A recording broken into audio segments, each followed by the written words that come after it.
Good day, everyone. I am Shane Irish A. Makalalad, and I am here in Tanagan, Caltagan, Batangas. And let me tell you some history of Tanagan, and let's explore. 3, 2, 1, go!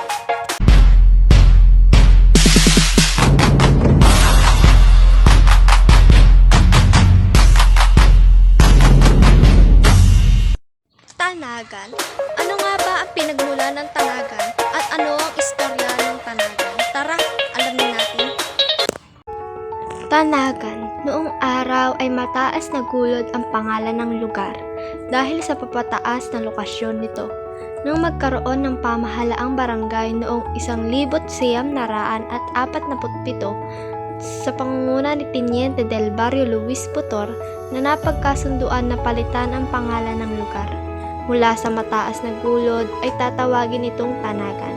Kinuha ang pangalan ng lugar sa punong tanag na makikita sa lugar noong araw. Sa kasalukuyan ay wala nang matatagpo ang puno ng tanag sa lugar. Tara, pasukin natin ang lugar ng Tanagan.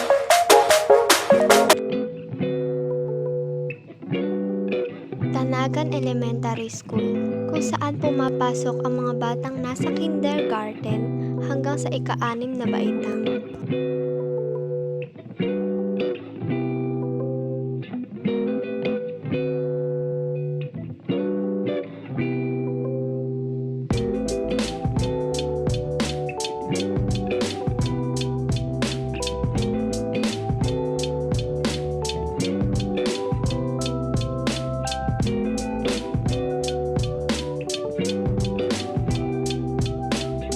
Court ng Tanagan. Ito ay ang lugar kung saan ginaganap ang larong basketball at volleyball at ito ay paggawa pa ni Juan Miguel Zubiri noon.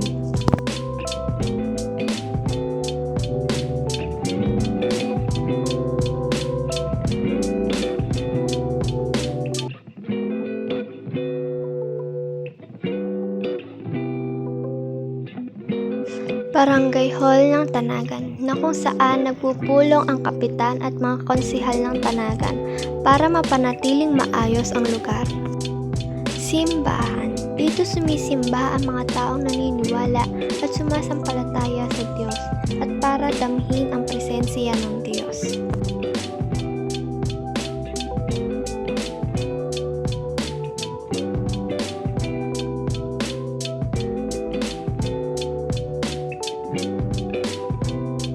Cebuana Luwiliar.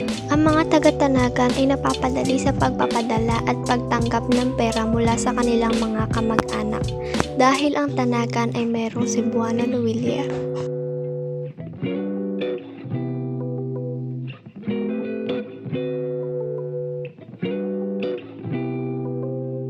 Ano nga ba ang hanap buhay ng mga tao dito sa Tanagan?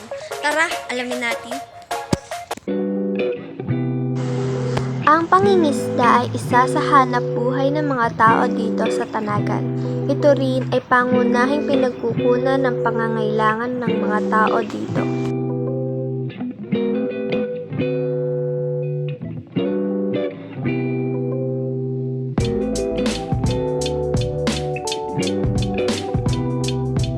Paghuhurnal o pagtatabas ng mga damo ay isa rin sa mga hanap buhay dito sa Tanagan.